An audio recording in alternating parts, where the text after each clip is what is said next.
Hello, I'm Kerr. Welcome to my art studio. Masking fluid is a wonderful tool for preserving the white areas in your watercolour paintings.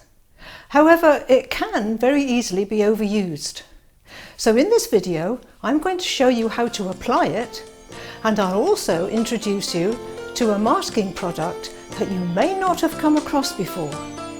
So, are you ready?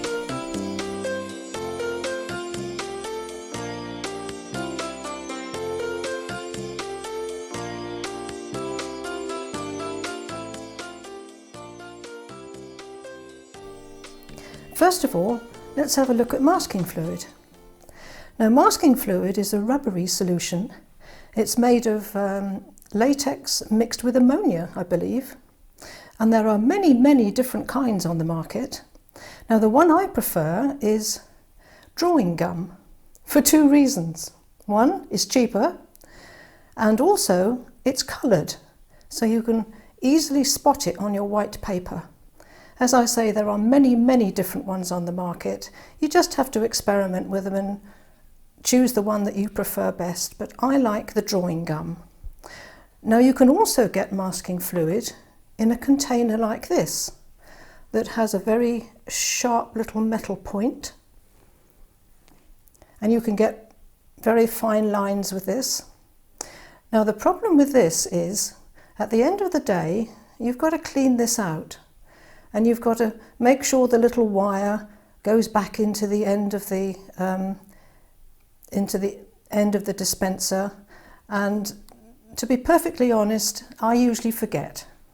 So after a while the whole thing gunges up and it's useless.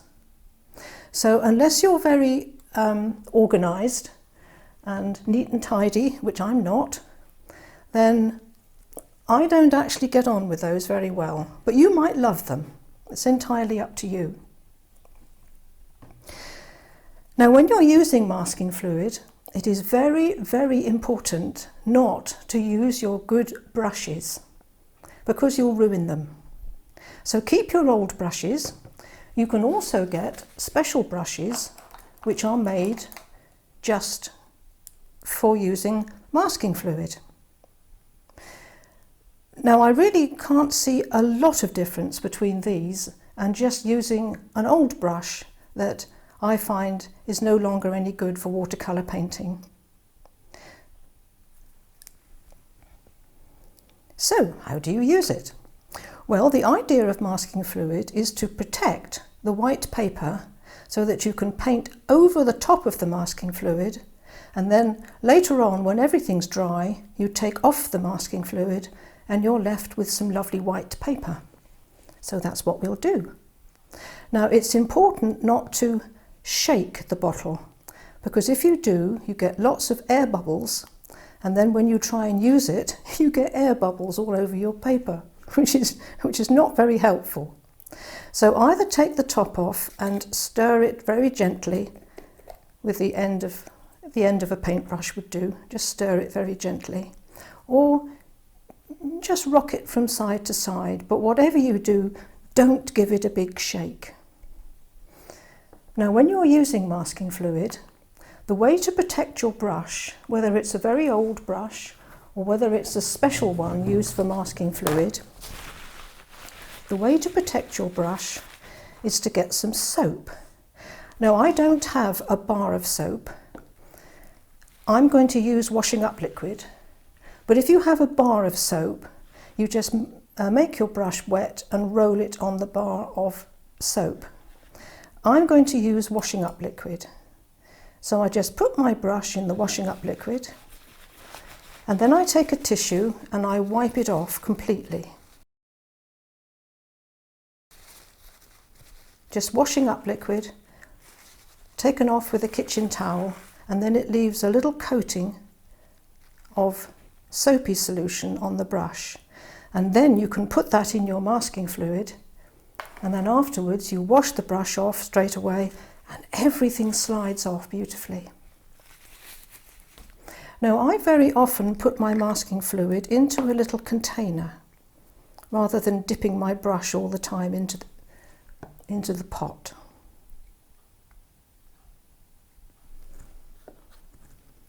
So there's my masking fluid. So let's have a look and see what we can do with it. So I'll dip my brush into the masking fluid and let's just do some lines. I'm going to make these quite large so you can actually see them.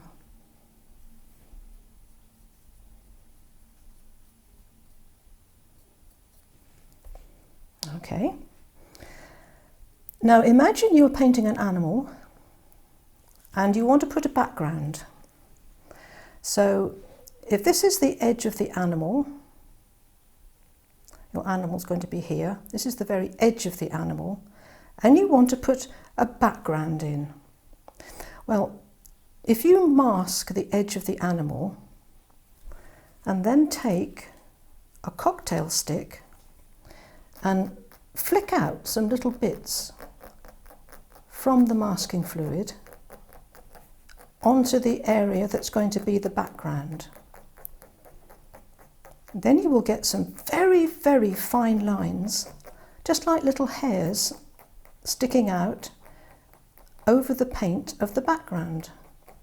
So when we paint the background in a few moments, you'll see what I mean.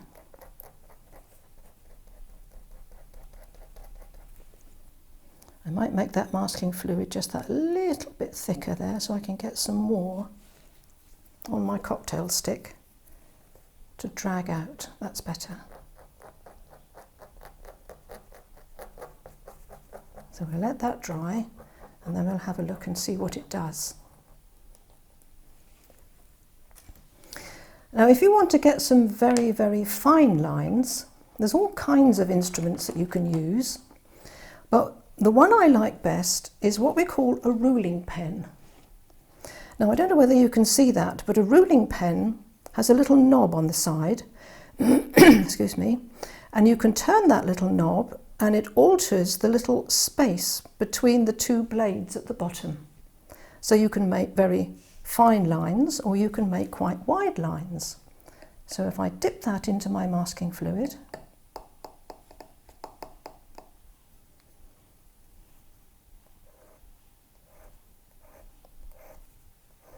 see the lovely fine lines I can make.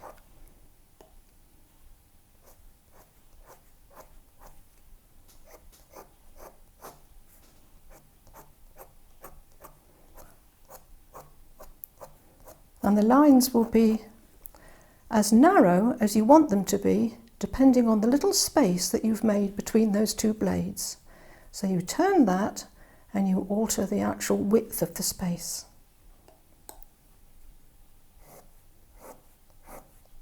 Look, there's some beautifully fine lines.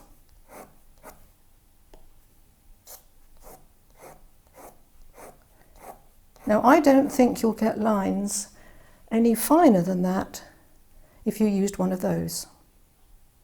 As I said, I can't get on with those, but some people love them. So that's the ruling pen.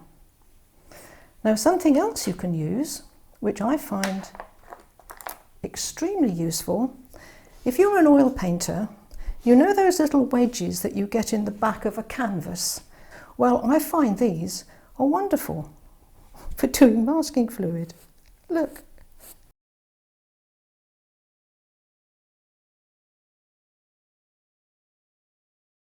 Also, if you're a pastel painter, you'll have one of these. It's called a pastel blender. And this is a rubber tip. So if you put the rubber tip into the masking fluid and you make some lines, then all you've got to do afterwards is to wipe off the rubber tip and you're fine. An old toothbrush is really useful. You dip that into the masking fluid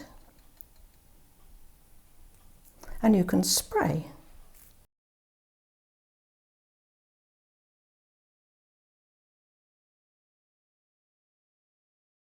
And we'll have a look at that later when we put paint over the top. Now here I've got some green paint that I've just painted onto a piece of paper. I'm going to take the brush that I used earlier and I'm just going to put some masking fluid onto the green paint.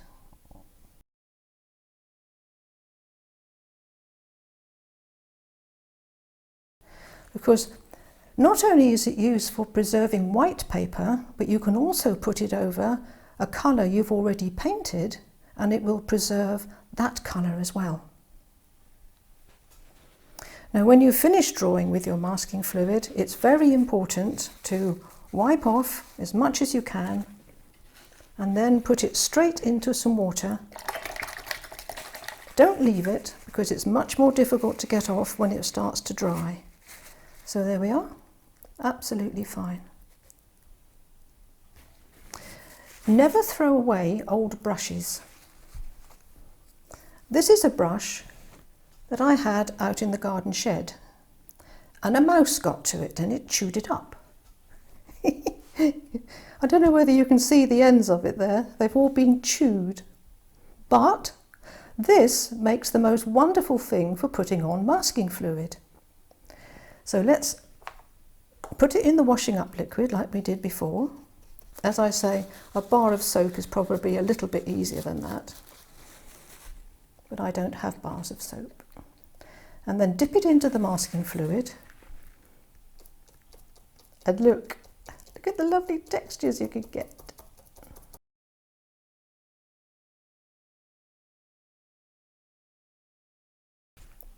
So never throw away old brushes. They can be incredibly useful. While we just wait for all that to dry, I'll introduce you to another product that you may not have come across before. Now there is a way that you can mask off a very large area before you paint. For example, if I was doing this animal and I wanted to paint the background, I could mask out the animal before I painted my background. Now if you did that with masking fluid, first of all it's far too much an area to use masking fluid on and you'd end up ripping your paper probably when you took it off. But there is another way by using something called Frisket paper. Now this is just a transparent piece of paper which is self-adhesive and it has a backing paper on it. So what you do is you cut a piece off and you put it over your drawing. It's a good idea to clip it down. And then you trace your animal through. Now if you've got a light box, which is just a glass panel with a light shining underneath, you'll be able to see this much more clearly. But what you can do is you can put this up against the window. Hold it up against the window and you'll easily be able to see the outline of the animal. So I'm just going to go over the outline of the animal here, just very roughly, just to show you what happens. So there's the outline of my animal. So now, if I cut this out,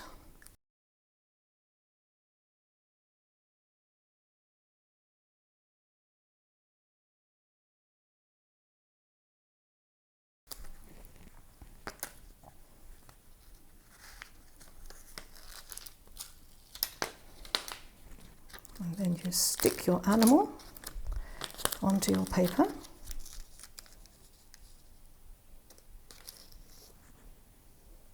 Start from the middle, push out, make sure all the air bubbles have gone.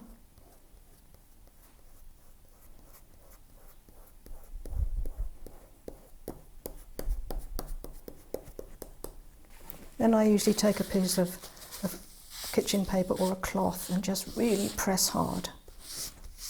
Now this is very low tack paper, so it's not going to rip your paper when you pull it off. Now when I come in with my paint, and then if I'm painting a background, I can go right over the animal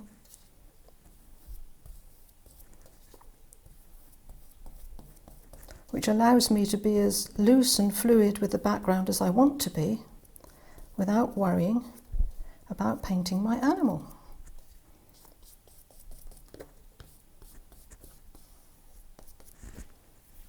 So we'll allow that to dry, and then we'll pull this off and see if it's worked.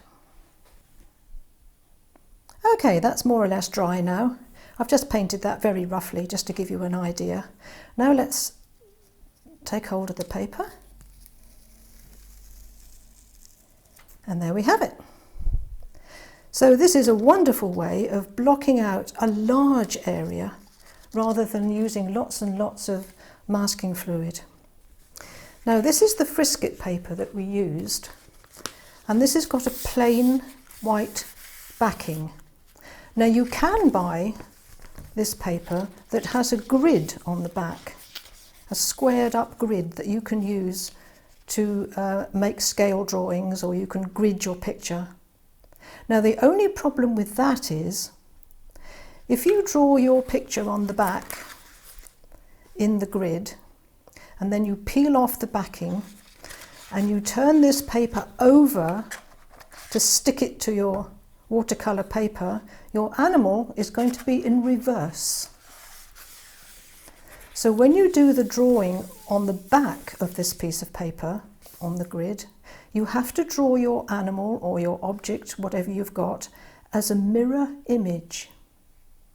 And then when you turn it over, it's going to be the right way round. No, don't ask me why I know that. Yes, I took ages doing a lovely drawing on the back of the Frisket paper, and I cut it all out, and then I turned it over to stick it onto my watercolour paper, and of course the image was back to front. So I had to start all over again. So just a little warning for you. Now I will put a link to this in the description underneath the video. It's not always easy to find in art shops, but you can buy it online very easily. And I find it's incredibly useful for doing large areas like this. Right, I think that's dry now. You can test it by, can you hear that? If it feels a little bit tacky, but there's nothing left on your finger, then it's dry. So we'll start off with, as I say, I'm just using up old colours here. Let's put a bit of green over here. And we'll let that dry off. And then we'll put, I know, let's use the same colour here. Let that dry off. Because that could always be the centre of a flower, couldn't it? Let's put some blue on there, and on that one. I'll put a few extra blobs on there, can you see? It's okay, let's do that one. Let's put some brown on there, as if it was a beach or a path or something. Some brown paint on there.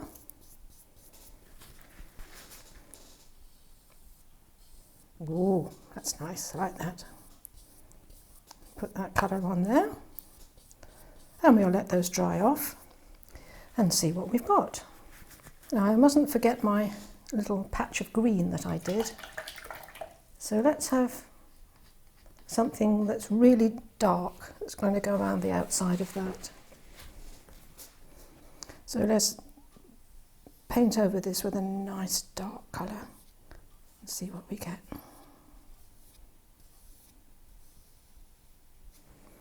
Right, we just allow all those to dry off and we'll come back and watch the magic. Now my paint is all completely dry, so we'll come back and remove the masking fluid and have a look and see what's happened. Now you can get special applicators, special rubbers and things for removing masking fluid. These work perfectly well. So little circular motions. You can pick up the end and peel it off, but if you do that, don't pull upwards, because if you do, you're going to be risking pulling bits off your paper. Always pull it very low down, but I just like to rub like this. I've done it for years and it works perfectly well for me. Now this is the one where we put all the, that was the one, by the way, where we used the brush. This is the one where we used the cocktail stick and we pulled out lots and lots of little bits on the end.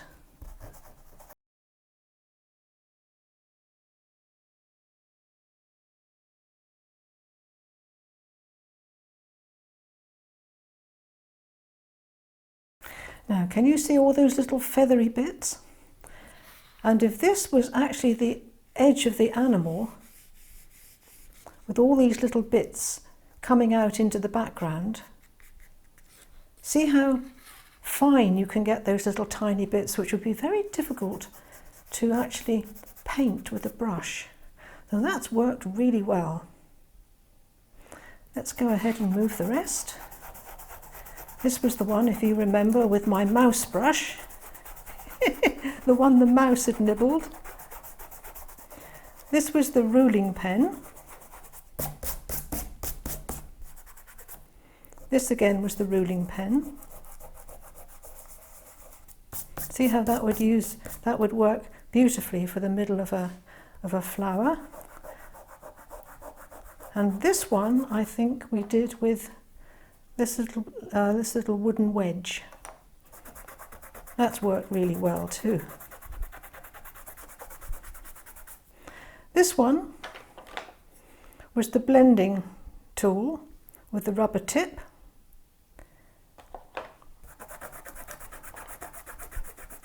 Lovely textured lines there. Here we sprayed with the toothbrush, and I put on some extra little blobs when you weren't looking. Let's take those off.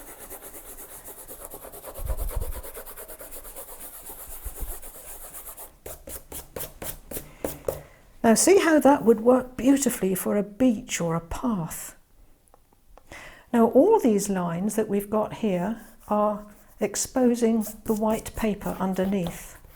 Now there's nothing to stop you actually coming in later on with some paint and tinting these with any colour that you like. They don't have to stay white. Now what about the one where we painted the green? Now I'm a little bit doubtful about this one because I don't think my green paint was absolutely dry when I put the masking fluid on, so it may not work as well, but let's have a look.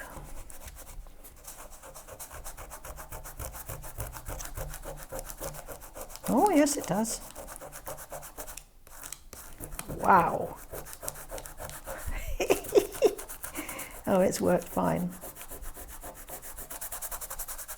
Look at that. Just a little word of warning that some of the coloured masking fluids might leave a bit of a stain on your watercolour paper. So if you're not going to be over painting those masked out areas, then that's something to bear in mind. I'm sure you can think up lots and lots of other tools to use to apply your masking fluid, not just the ones that I've mentioned. If this video has been useful for you and you haven't done so already, then please click that little subscribe button and the bell icon, because that lets you know when I upload another video. If you've enjoyed this one, then give it a thumbs up. Thank you for watching, and I'll see you next time. Remember, there is an artist in everyone. Goodbye for now.